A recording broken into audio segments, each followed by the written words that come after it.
Hi, everyone. Thank you so much for being here. Know that a few more people are going to pop on, and thank you for being here and as a part of the Monday reset for the Legacy Collaborative. I am so personally excited about today's guest. So what we're going to do is we're going to dive straight into the conversation with the amazing guest we have for today, and there will be a recording. Remember, this is most helpful for people that are doing everything in their business, people that are going to be hiring their key integrator in the future and really looking for a leader versus the person you can afford, looking for a true partner. And for people who already have a high-level integrator or operations person and want to know what great looks like. Or if you'd like to just provide this as value for that person, for them to run your business at a high level. I first got to meet Katelyn when I was invited to Metrix. I've known Ben Kinney and I've known Brian Gubernick for many, many years. We actually, it's okay if I date myself on this conversation, and we actually grew up in KWYP together. That stands for Keller Williams Young Professionals Network.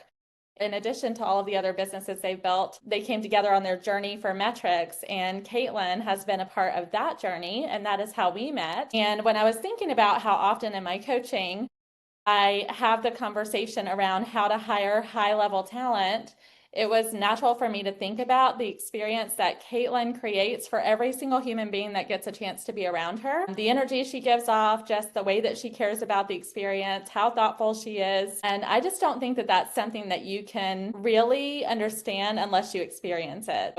I'm grateful that she was willing to jump on here and let us have a conversation. She most recently was speaking about her journey around this on Brian Gubernick's podcast, No Days Off. And that is what reminded me of how awesome she is. And I'm grateful that she's here to talk about her journey. Thank you for being here. Thanks for having me.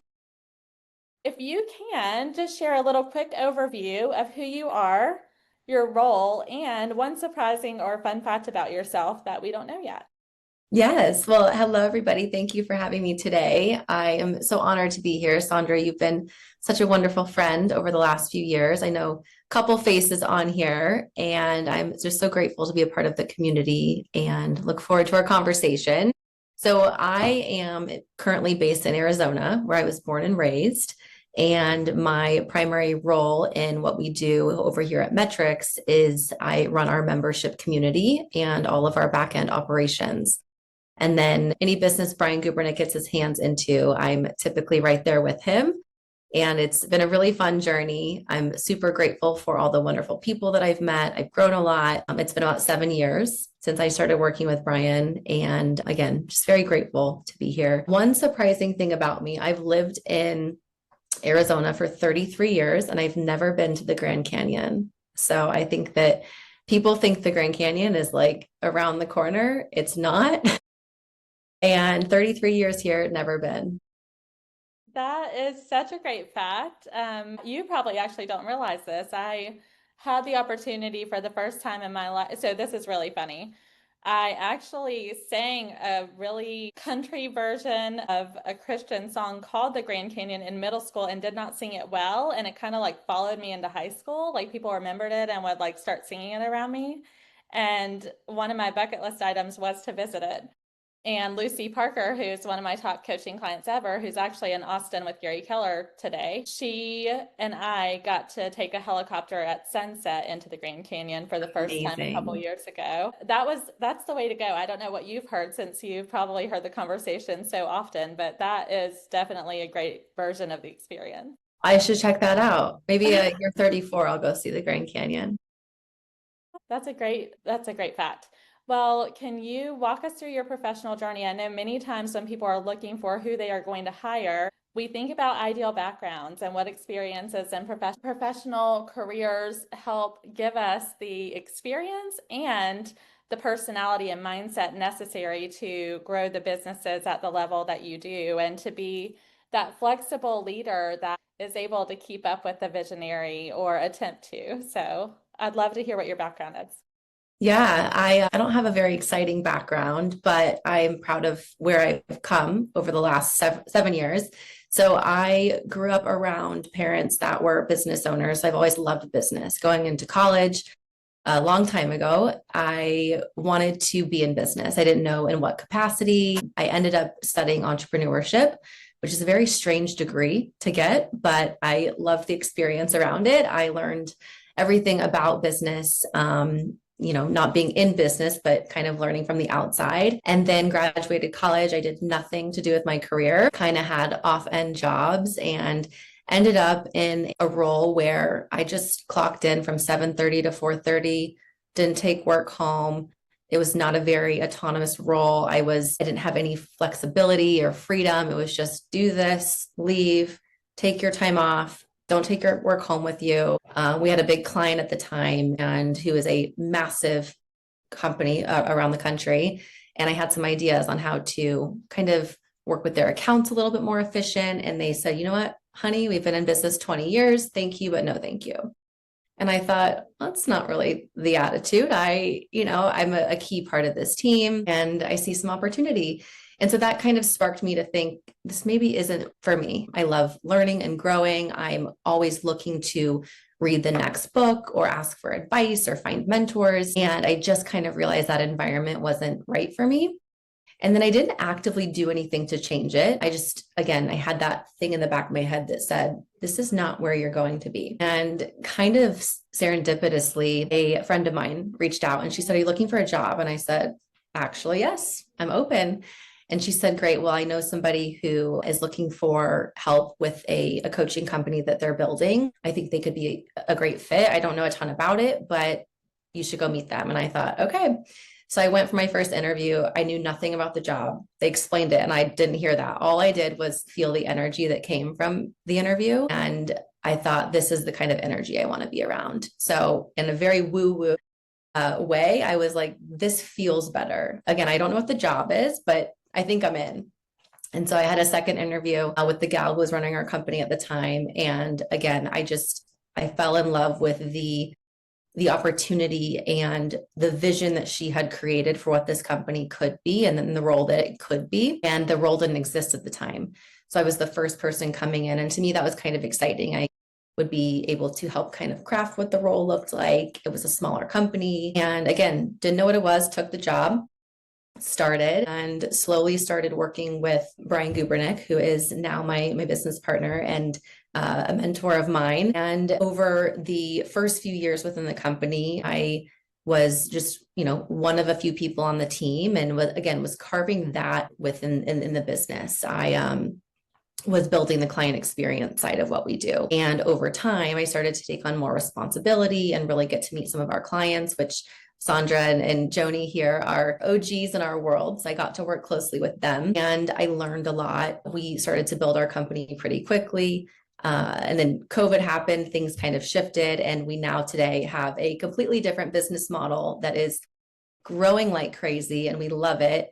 And through all of that, again, I started as somebody who had no idea what they were doing in the space, but I was a hard worker. I knew I wanted to be around good people. I wanted to grow. I wanted opportunity. And over time, I developed the skills to get where I am today. I don't know if that answers your question, Sandra, kind of a long-winded answer, but didn't know what I was getting into. And yet here I am 7 years later, happiest I've ever been in a career. It's so interesting to hear your journey in that way, Katelyn, because one of the things that I think separates the way that you all do business at Metrix and what you've created and how we believe in the Legacy Collaborative and the people that I've had the opportunity to partner with one-on-one is we believe that you should build something in alignment with your values. And we believe that when you lean into people who think in alignment with the way that the direction you're going in, then anything can happen. And even though that's not how you said you made your decision, it feels like that is kind of how you made your decision of you knew you wanted more, you're growth minded, you care about what you're creating, you care about co-creating with powerful people who think it in alignment with the way you do, and you showed up. And we hear all the time that you can teach someone skill, you can't teach them work ethic, you can't teach them values. And you just described exactly that. You had the willingness to show up with a growth mindset, make it happen, care about the experience you were creating. And for anyone who now or in the future steps foot in the room of a Metrix experience, you are absolutely blessed. And understanding the way that you evolved over the 7 years, that has so much to do with you. And it's just amazing what you've created. I appreciate that. And I will say that I obviously put forth my effort, but Ben and Brian have created that ability for me. They've laid that out. And my parents always told me growing up, my mom always said, you can build whatever you want in life. You can create a life as big as you want. And I think what Brian provided, again, I partnered with him 7 years ago. We brought Ben on about 5 years ago.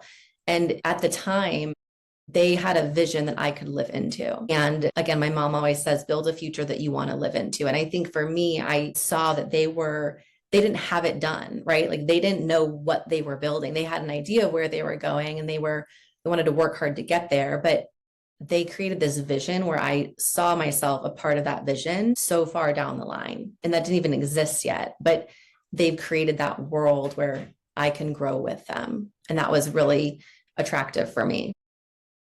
It's amazing. I'm so glad they did that. What are a few of the breakthrough moments that you had? And you talk a little bit about this on the podcast. So what are a few of the breakthrough moments that you had from the time that you started 7 years ago to now for you to really step into your full leadership in the company? I think when I first started, again, this role didn't exist. I was kind of creating it. The gal that was my manager at the time, she helped me kind of craft it, but she really gave me the autonomy of here's the end goal of what we want this to look like.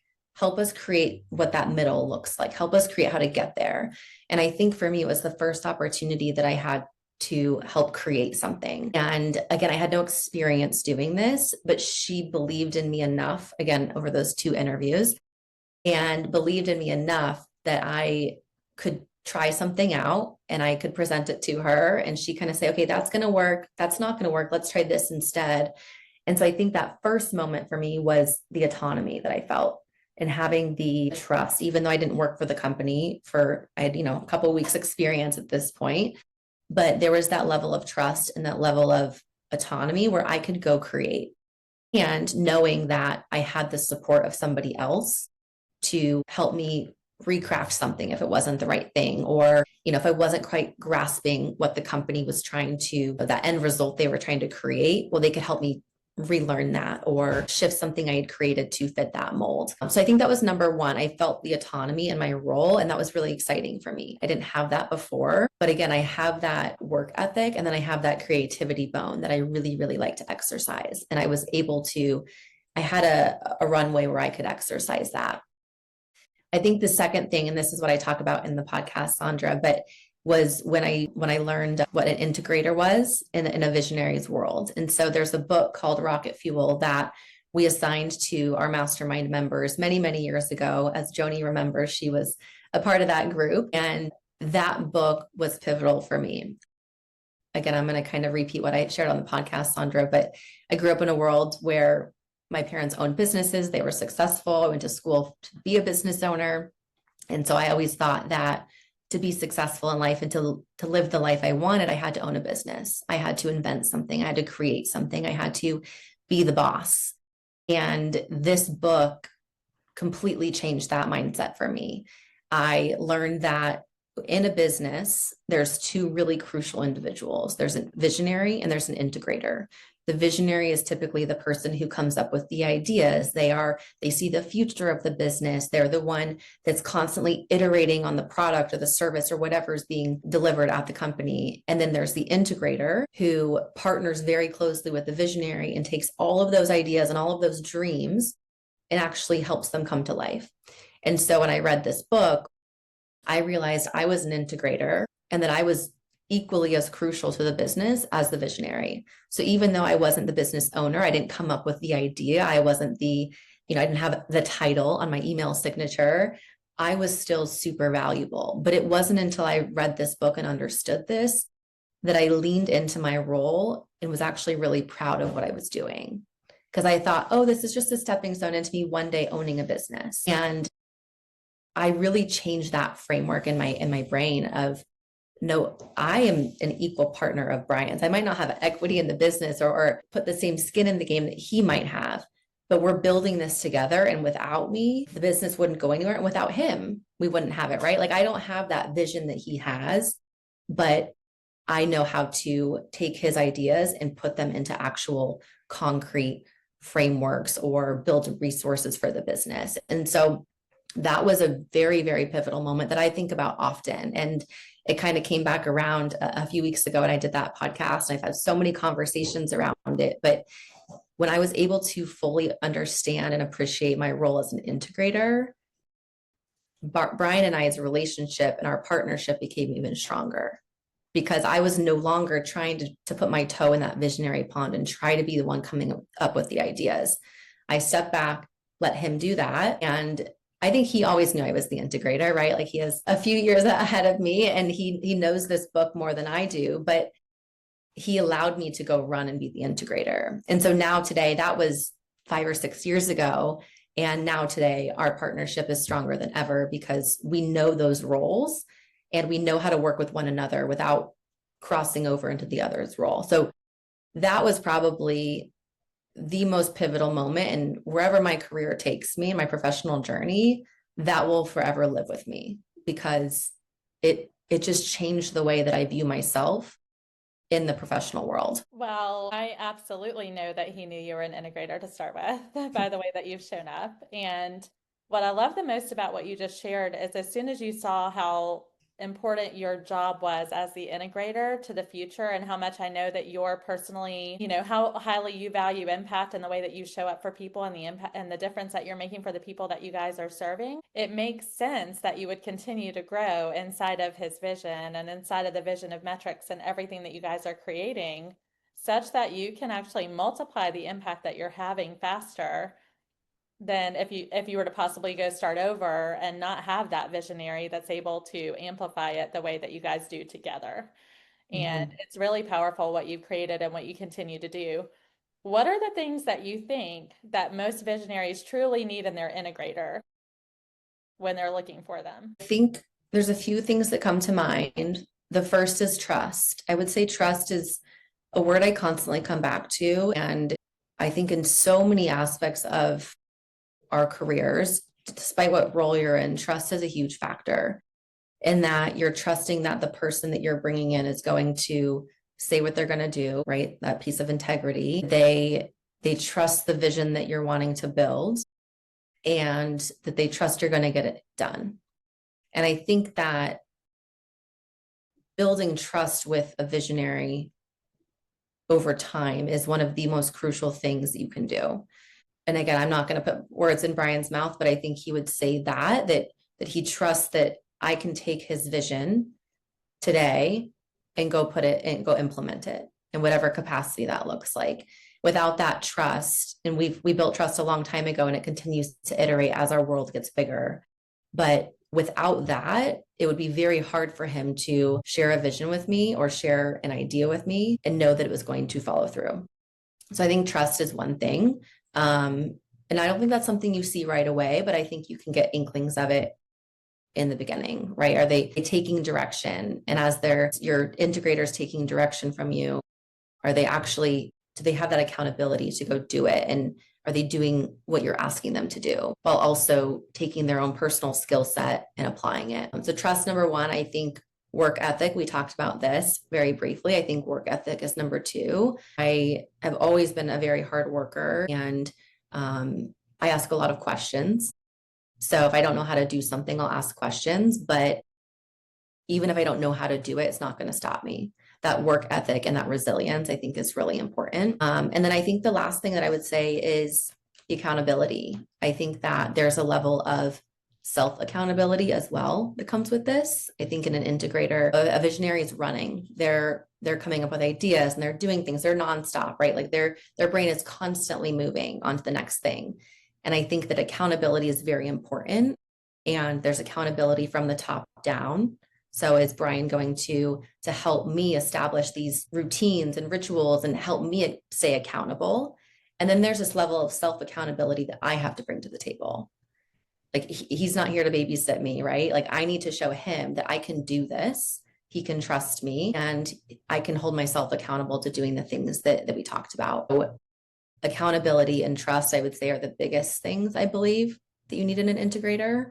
The work ethic, I think, is kind of an obvious thing. Just somebody that's willing to put their nose to the grindstone. Is that the phrase? I think that's the phrase, and just get it done.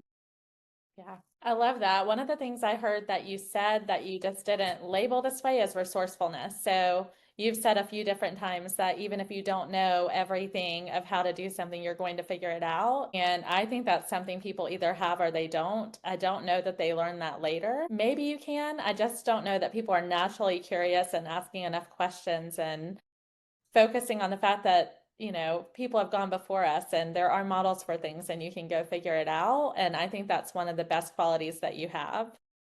Thank you. I do agree. I think resourcefulness is something that I use every single day. And Brian has taught me, like, there's always a way to get something done. If somebody tells you no, awesome. If we were to get this done, how would we do it? And so that's something that's constantly in the back of my mind is there's always an answer. There's always a solution. Be creative. And that opens other doors and other relationships and other ways of thinking, which is so fun. It's a muscle that I think you have to develop, the resourcefulness, because it can be scary. And yet when you start to use your resourcefulness and see it actually give you what you're looking for, you think, I should do this more often. So at first it's kind of scary, but the more you use it, the more you become comfortable. There's one other thing that I didn't mention, Sandra, that I think is really important is the gal who hired me for this position originally taught me this. She said, you always need to be thinking like 3 steps ahead.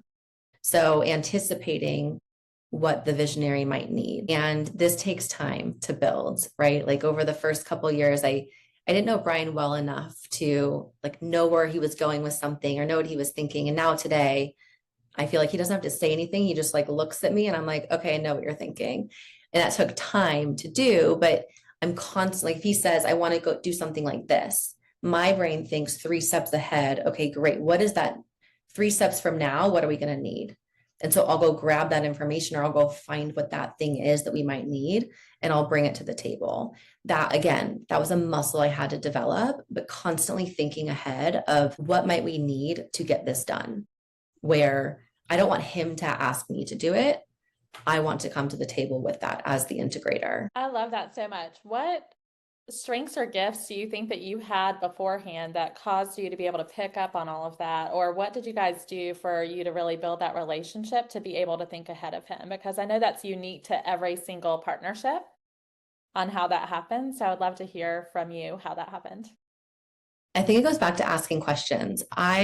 Anyone who knows me knows I ask a lot of questions. It's okay, why did you do something like that? Why did you do that instead of this? Why are you thinking about it from that perspective? Even today, as I'm learning different pieces of his world, I'm saying, okay, can you teach me, like, why are you thinking about it like that versus this? This is how I would think about it. And he's like, well, and he explains it to me. And so I think for me, that came with curiosity and kind of letting my ego go for a second and saying like, I don't know, but help me understand.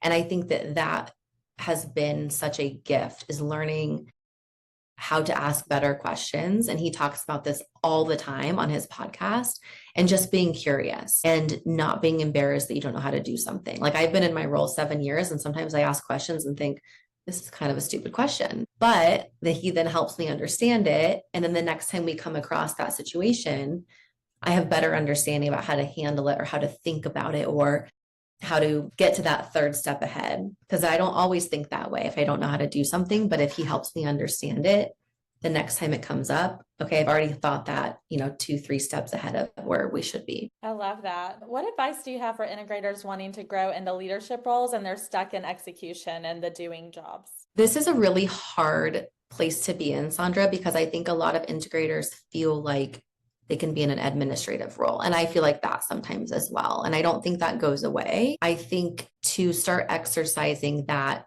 again, it goes back to trust. You have to build that level of trust with your visionary to get out of more of the administrative tasks into more of the leadership role. I think trust is a huge part of it. And I think initiative. I think it's, I come up with ideas based on the vision that Brian has shared with me, and I'll bring them to the table. Not all of them get through. Not all of them are good ideas, but it shows him that I am so committed to the vision that I'm willing to bring different ideas to the table to help us get there. And so I think that resourcefulness, thinking differently, not being afraid to look foolish if something isn't right. I think that a visionary really respects that. When you bring something to the table, it shows them that you're willing to think outside of the box. But again, it's that level of trust can they trust you to go get something done? Can they trust you to make you their partner in something? And as you continue to build that trust over time and bring those different things to the table, you'll slowly move out of that leadership position. But I think you have to show the visionary that you're ready for something like that, or that you're interested in something like that. Hi, Todd. That's so great. I know he's just kind of sitting back there, isn't he? Every time I talk to Jenny. So what habits or communication rhythms have helped you build trust and alignment with Brian and or when Ben came along? I always love to hear, what are those cadences throughout the days, the weeks? How often do you talk? What does that partnership really look like? It's evolved over time, of course. In the beginning, this was top down. Brian, he spearheaded this for the first couple of years, and I'm so grateful that he did. But we would meet every week, and we had same day, same time. We had a meeting. He would design our agenda. So there were a handful of projects that we would work on, and he kind of ran that for the first couple of years. We would talk about something the next week. We would catch up on that thing. I would give him updates on how that project went or roadblocks maybe I was facing. But he was really driving this one-on-one meeting for the first couple of years. And after that, it kind of shifted. And now today, I drive our meetings every week. We still meet every week. We've met every week for the last 7 years. And we have an hour that we spend together every Tuesday, 10 a.m. And now today, I run that agenda. So it's like a 3-page document at this point, all the businesses that we're working on together. And every week I update my progress on something, or, hey, I have a roadblock. I need to talk to you about this. We need to make a decision. And all he does is show up to that meeting at this point. Again, he started it. There's that trust in me now that I'm going to get these things done. And then I come to him the next week with some updates. Not to say we don't talk during the week. We talk every single day, multiple times a day. But those bigger ticket items that we're working on, I try to save for that hour long that we have together, because again, he has a million things going on. And unless it's urgent, then we bring it up midweek. But that 1 hour that we spend together is really important. And the other thing that I've started to do in that hour long block is try to dedicate some time where he and I can brainstorm on some ideas that we've had. There's lots of ideas floating out there. I'm sure a lot of people on this call have that same thing, where there's a lot of like airy fairy ideas that sound really cool that don't need to be done right now. But I keep track of them. And then I say, hey, let's talk about that thing that you mentioned a couple weeks ago. What's your thought around this? And so he kind of shares his vision for it. And then I push back on things sometimes, or I say, okay, great. Like, let me work on some ideas around that. So that weekly cadence has been crucial in our partnership. I don't see a world where we don't meet like that on a regular basis. I don't work as closely with Ben within Metrix.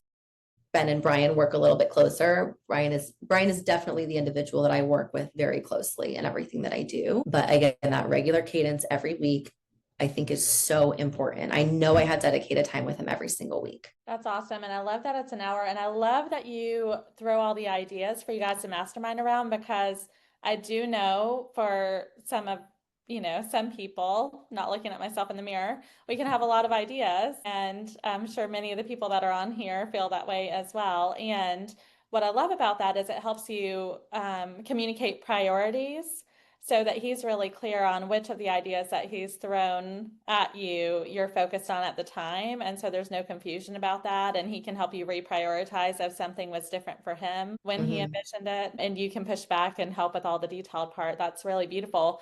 Is there a time is it Mondays, Fridays? When do you guys usually meet? Just out of We curiosity. typically meet Tuesdays. Tuesdays. Okay. Tuesday mornings.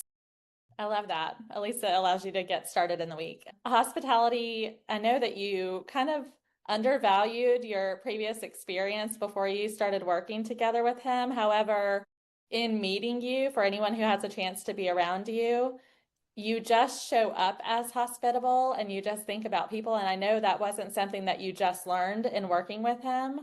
So I would love to understand, where did that come from in your life? And I know that you had parents that were in business, but then also how has being a part of Metrix caused you to continue evolving that? I kind of owe it all to my parents. I have really incredible parents. And growing up, because my parents were in business, my brother and I would go to a lot of functions. And my parents kind of just like threw us to the wolves. They were like, okay, go meet and mingle with all these old people. And, we were 11, 12 years old. And so my brother and I got really good at talking to individuals and starting conversation. And even if you meet my brother today, like he's just like I am. We could talk to a wall, which some people are like, could you just stop talking for a minute? You guys talk a lot. Where I can make a friend in minutes. And I owe that to my parents. My parents are the exact same way. They're very outgoing. They're very loving. They listen. And I think it all stemmed from that. And then as I moved into my professional career and into Metrix, that really helped me because I could create relationships with our clients really quickly. And that has served me really, really well. Going back to asking questions, I'm really good at asking questions also to the individuals that I'm meeting.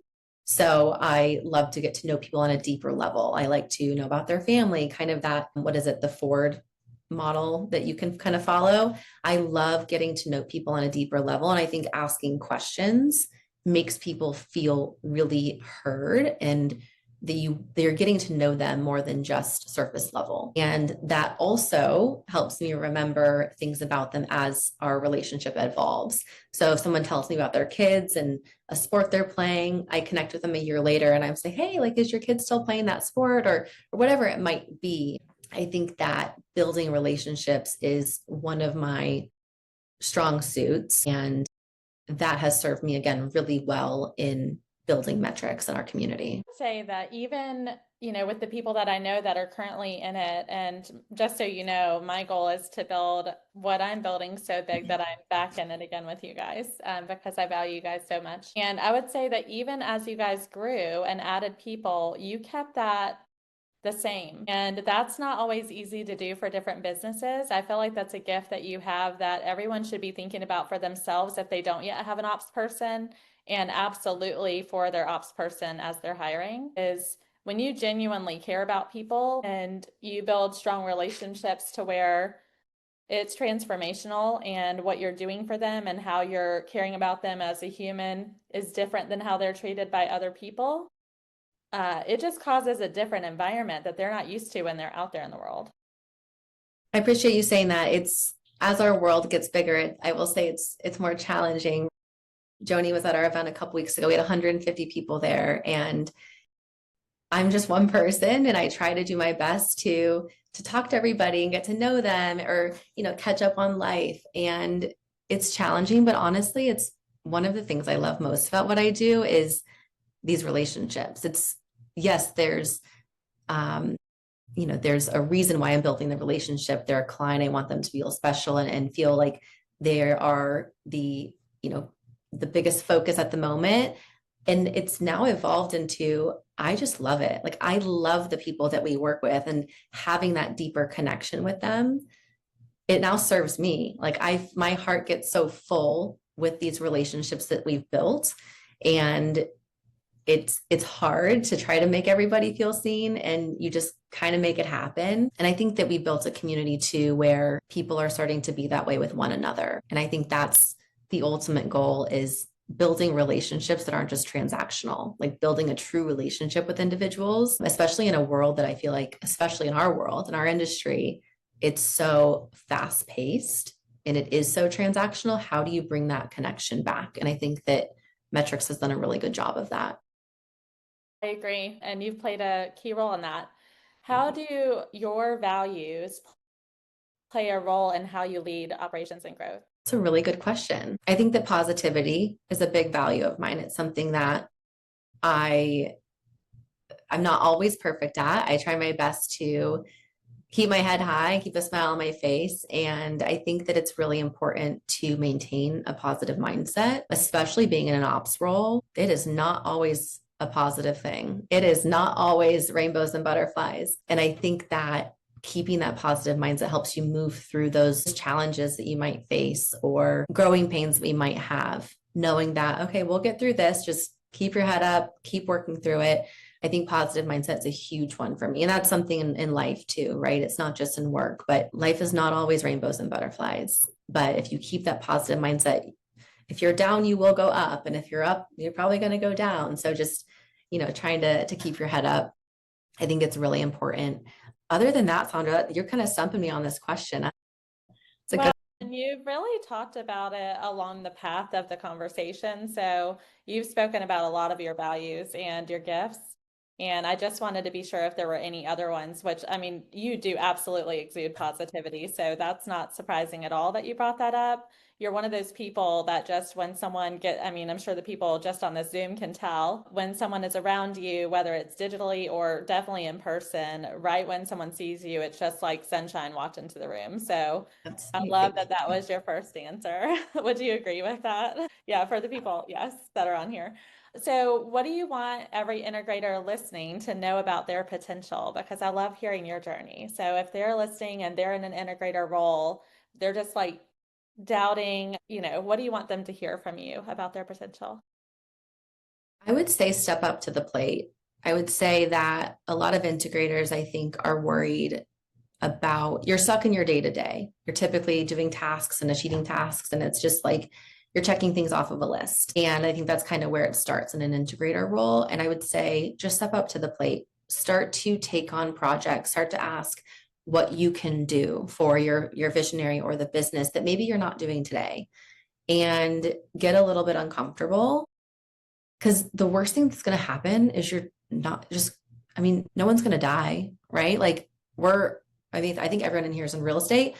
Nobody's dying in our industry because we're not doing something correctly, right? Like just step up to the plate and try something, because you don't know what could happen if you take a task on and it works. You take a project on and you get it done and you start to build that trust. I think it's when you kind of sit in the back seat for too long and you get comfortable, that's where you get stuck in that role where you're in that administrative world versus moving into that leadership position. So trust yourself. You have the skills that you need to do it. You just now need to get out of your comfort zone and go do it. And again, ask questions. Like, do not be afraid to ask questions. Keep a list of questions in a document somewhere, or notes in your phone. And then next time you get time with your visionary or your leader, just ask them. Again, the worst thing that's going to happen is they're going to tell you something that you don't want to hear, but at least you're going to learn it, right? You got to get out of your comfort zone. That's so good. And this is going to be a really fun one to ask, and it might be challenging to choose just one or two things. But if there are visionaries listening that would like to strengthen their partnership with their ops leader, what would you recommend they do this week? If you don't have a standing meeting with your integrator, number one, like you have to dedicate time to that individual, because I think that it makes them feel special, which a lot of visionaries, I don't think need that. They don't need that. I would need to feel special. Your integrator needs to know that you appreciate them. And if you give them that time, your time once a week, that goes such a long way. And it allows them to get more clear about what their role is in your world. Because a lot of the times things are getting sent to their email, like, hey, help me with this, do this, or texted to them, right? If you don't have that dedicated time to actually talk to the person, I think it's really hard. So I would say number one, schedule time with your integrator and you lead it. You show them what you expect. And over time, that integrator will hopefully start to take on that role of leading your one-on-one meetings. I think it comes from the top. I don't think I would not have been able to do that or even know that that was important if Brian didn't introduce that into our relationship. And then the other thing I would do is say, give your integrator the space to go spread their wings. A lot of visionaries, I think, want things done a certain way. And so they don't let their integrator fully do it. And I think that letting go of some of that control is really important and allows your integrator to feel like, okay, they trust me. I'm going to go do this. And if you don't want to let go of the full control, let go of a little bit at a time and see how your integrator grasps it. And if they're able to get it done how you want it to be done, and maybe it never gets done how you would do it, but you also have to free up your plate as a visionary give your integrator the space to go flourish in their role so that you can go be a visionary, what you're supposed to be doing, right? If you're straddling both roles right now, you're not going to be effective in them. So help your integrator feel like you're giving them the autonomy to go put your ideas into play. I love that so much. It's interesting because earlier I wrote down, I do it, we do it, they do it, just because most people, when they're hiring, don't spend long enough in the we. And that's a conversation I have all the time when I'm coaching people. And when you just said spread their wings, I thought about it as it's like a butterfly, right? So you have the caterpillar, right? That's just coming along with whatever their experiences and gifts are. And you need to be the leader and share the vision and communicate consistently and meet consistently. Now they're in the cocoon. We're working on this together. We're creating something. And then spreading their wings is now they're the butterfly and they get to go fully blossom into who they're meant to be so you can continue to go build other things. And that's what you've been the prime example of and what you've created. And earlier, without you even knowing this, we have 4 categories I usually focus on in the Legacy Collaborative, which is purpose, which is why you even chose to join Brian, is because you guys had that like similar energy and you were excited about his vision and it being in alignment with how you think.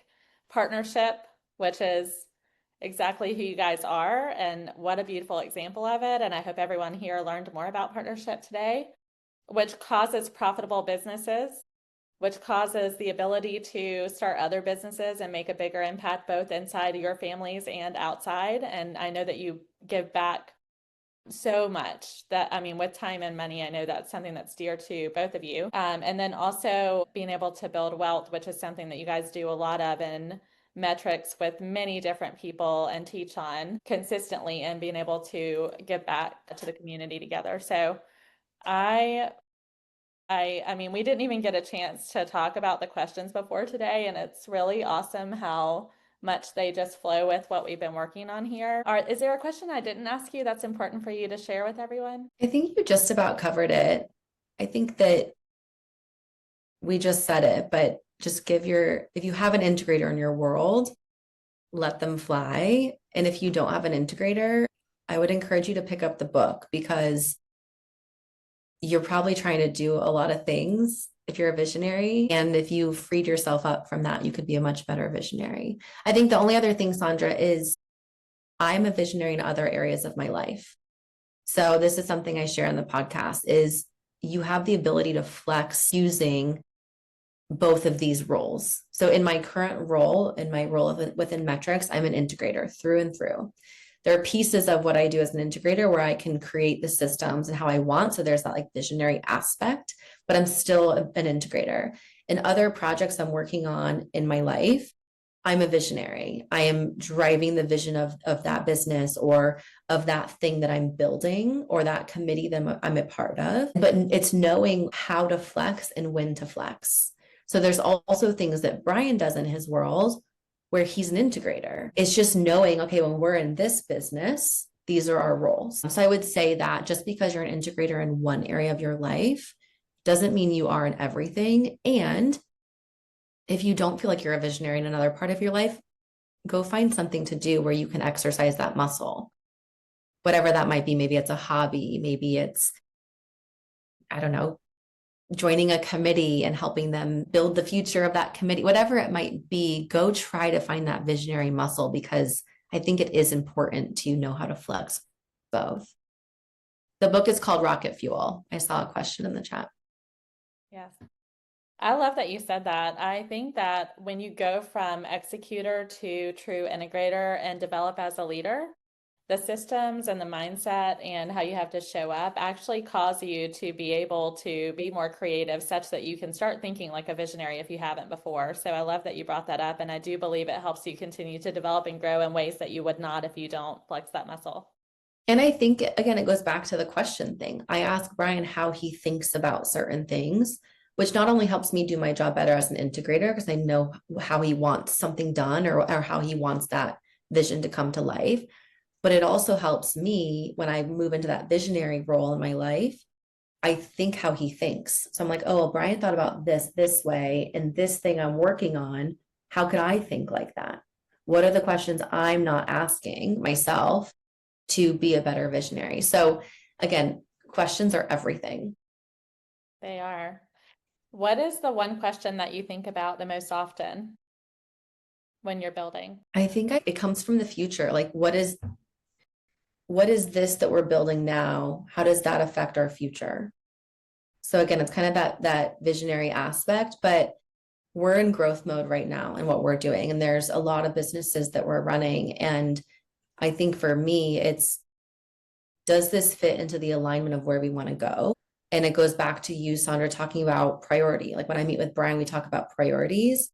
All the things that I'm working on every single day, I think about, is this going to get us to that end goal? And if it's not, how do we change it so it can get there? Or is it something that we need to just completely push down the list and revisit later? Because if it's not moving us to the end goal, then there's no reason we should be spending time on it. That's so great. Well, you shared so much value in such a short amount of time, and I'm so grateful that you're here. I would love to have everyone come off mute and just share the 2 or 3 things that you wrote down that stood out to you or that you're going to take action on, and ask any questions that you have of Katelyn. Hi, I'm Carlin. Sorry, I was driving during the first portion of it, but I'm parked and have been for a while now. I just want to say thank you for just saying what you had to say about the autonomy of the integrator. I recently hired a virtual assistant and she has been very self-motivated, but I feel like I am unnecessarily babysitting a little bit because I do like things done my way. So thank you for saying what you did about giving them the autonomy to do it and eventually give them the opportunity to lead the regular meeting instead of me doing that all the time. So thank you for saying that. Those 2 things were really, having a standing meeting and eventually giving them the autonomy to lead that meeting. I feel like that was definitely something that I needed to hear. And then also giving them the autonomy to do the things that I know that they're capable of doing without micromanaging every little step along the way. As long as it's done, it does not have to be my way. I need to kind of step back and let her have a little bit more ownership over some of those things. So thanks for saying that. Yeah, you bet. Can I give you one more thing to think around with that? So one thing that Brian would do with me when I first started is if there was a specific thing that he wanted me to go create, he would ask me to bring a few different versions or ideas to the table. And then from there, he would help me kind of pick apart each of those ideas and explain to me why one might work better than the other. And that helped me start to feel that confidence that, okay, I'm going to come up with a few different ideas and share them. And then he's going to help me. Because in the beginning, I didn't know, right? I was still learning our world and learning our business. And so if you go to your virtual assistant and say, hey, here's kind of what I'm working on, or here's something that I own right now, I'd love for you to take ownership of in the future. What are 3 different things you would do to go build this or go make this happen? Bring that to me in our next meeting. Let's talk about it. And so you start to build that confidence within them. And then again, they're going to exercise that muscle of how they're going to do it on their own. And then you can start to let go of, having it done the exact way that you would do it. Thank you. I appreciate that. Yeah. Who else? Okay.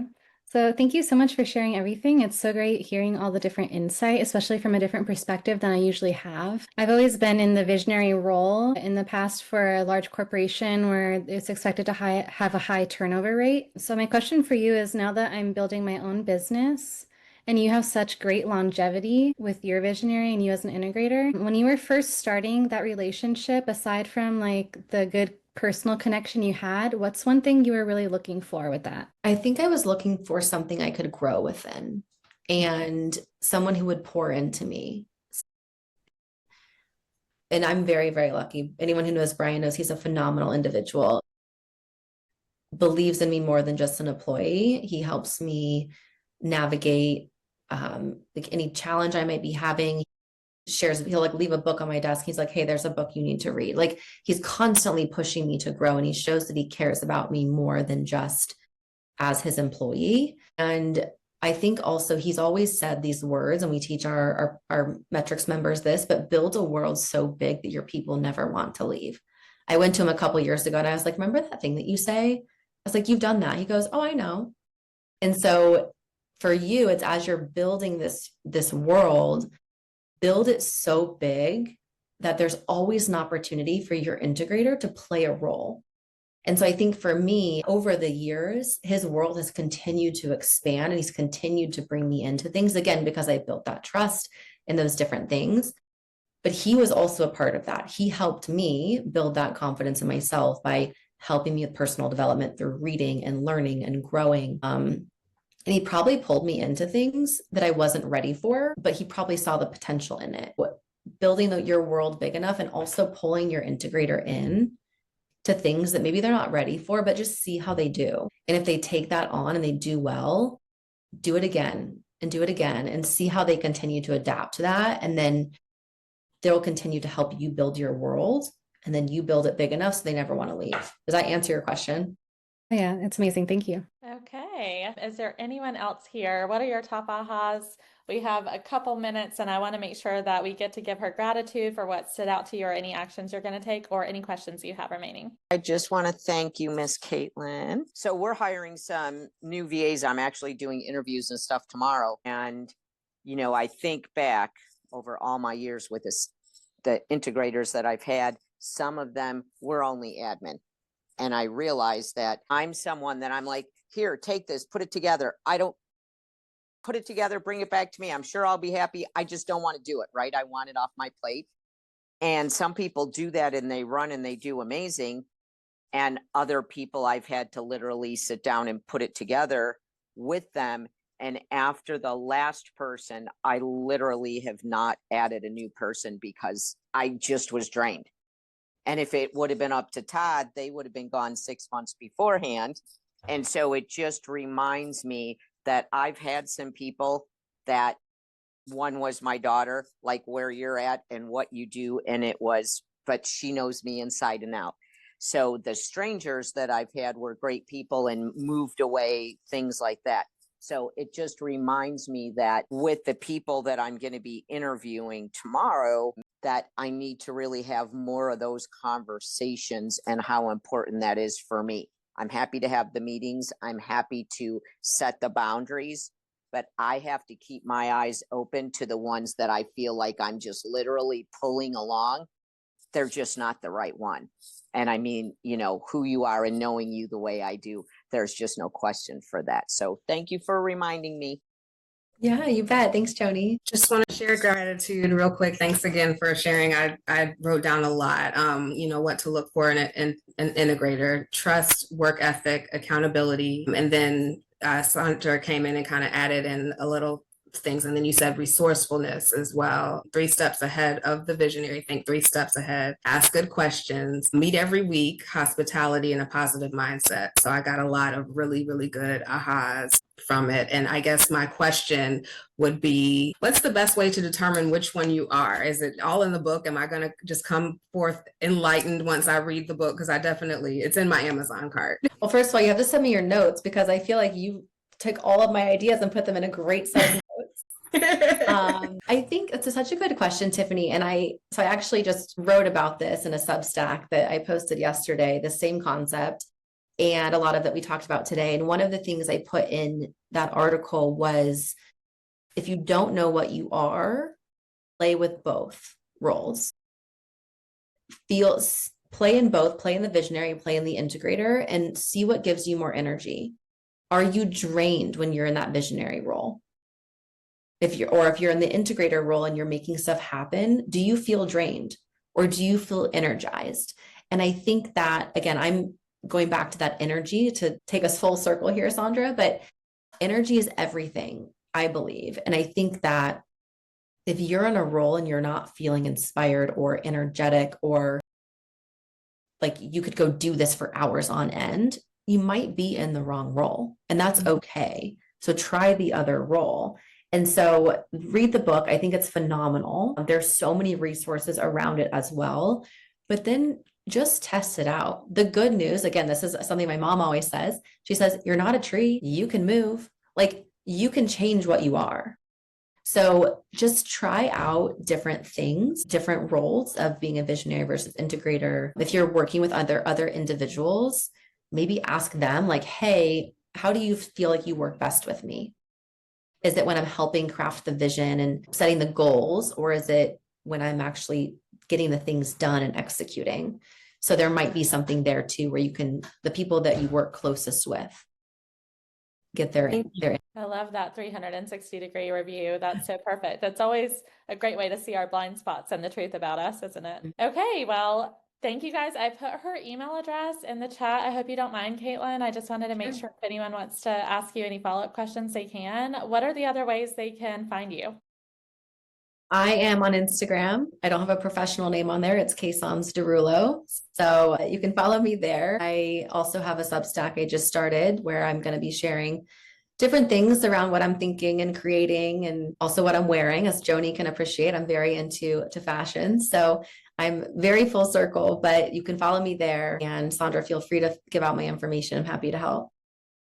Well, thank you so much. Thank everyone for being here and for staying the whole time. And thank you for all of you that are going to watch later. I know you're going to get lots of gold from just what she shared. And thank you so much for your time, Katelyn. Yeah, thank you. Congratulations on what you're building. I'm excited to follow it. Thank you. All right. Have a good rest of day. your week, Bye. everyone.